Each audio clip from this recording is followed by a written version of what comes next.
Rangkuman Kitab Titus. Penulis dari Kitab Titus adalah Rasul Paulus sendiri. Itu kita bisa lihat di dalam Titus 1 ayat 1. Tanggal penulisan surat pengembalaan ini dituliskan sekitar tahun 66. Perjalanan misi Paulus terdokumentasi dengan baik. Ia diketahui menulis surat ini dari kota Nikopolis di Epirus. Beberapa catatan sejarah menyatakan Paulus menulis dari kota Nikopolis di Makedonia, namun tidak ada kota dengan nama itu di sana. Informasi ini juga tidak berasal dari catatan yang otentik. Tujuan penulisan. Surat ini dikenal sebagai salah satu surat pengembalaan yang ditujukan kepada para pastor, seperti halnya dengan dua suratnya kepada Timotius. Surat ini dituliskan untuk menguatkan saudara seimannya, Titus, yang ditugasinya memimpin gereja yang didirikan Paulus dalam salah satu perjalanan misinya, Titus 1 ayat 5. Surat ini memberi petunjuk kepada Titus bagaimana memilih pemimpin gereja berdasarkan syarat-syarat yang tepat. Dia juga mengingatkan Titus mengenai reputasi mereka yang tinggal di Pulau Kreta, Titus 1 ayat 12. Paulus juga meminta Titus untuk datang berkunjung ke Nikopolis. Paulus tetap memuridkan Titus dan murid lainnya supaya mereka tetap bertumbuh di dalam anugerah Allah. Titus 3 ayat 13. Ayat-ayat kunci. Titus 1 ayat 5. Aku telah meninggalkan engkau di Kreta dengan maksud ini, supaya engkau mengatur apa yang masih perlu diatur, dan supaya engkau menetapkan penatua-penatua di setiap kota, seperti yang telah kupesankan kepadamu. Titus 1 ayat 16. Mereka mengaku mengenal Allah, tetapi dengan perbuatan mereka menyangkal Dia. Mereka keji dan durhaka, dan tidak sanggup berbuat sesuatu yang baik. Titus 2 ayat 15. Beritakanlah semuanya itu, nasihatilah dan yakinkanlah orang dengan segala kewibawaanmu. Janganlah ada orang yang menganggap engkau rendah. Titus 3 ayat 3-6. Karena dahulu kita juga hidup dalam kejahilan, tidak taat, sesat, menjadi hamba berbagai-bagai nafsu dan keinginan, hidup dalam kejahatan dan kedengkian, keji, saling membenci. Tetapi ketika nyata kemurahan Allah, Juru Selamat kita, dan kasih-Nya kepada manusia, pada waktu itu Dia telah menyelamatkan kita, bukan karena perbuatan baik yang telah kita lakukan, tetapi karena rahmat-Nya oleh permandian kelahiran kembali dan oleh pembaharuan yang dikerjakan oleh Roh Kudus, yang sudah dilimpahkannya kepada kita oleh Yesus Kristus, Juru Selamat kita. Rangkuman surat ini. Titus sangat bersukacita ketika menerima surat dari mentornya, Rasul Paulus. Paulus adalah figur yang sangat dihormati, terutama setelah ia mendirikan beberapa gereja di daerah timur. Instruksi dari Paulus pasti diingat baik-baik oleh Titus.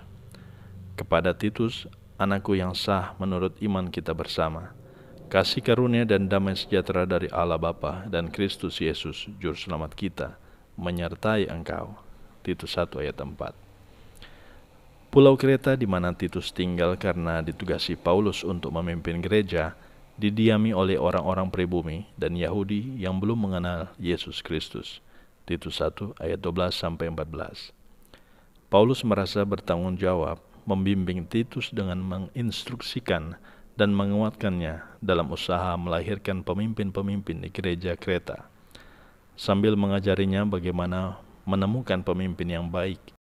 Paulus juga mengajarkan Titus bagaimana membimbing para pemimpin ini kelak supaya mereka bertumbuh di dalam Kristus. Instruksinya juga termasuk hal-hal yang terkait dengan mereka yang sudah lanjut usia. Titus 2 ayat 1-8.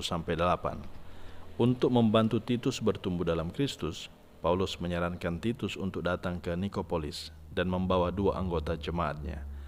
Titus 3 ayat 12-13. Hubungan.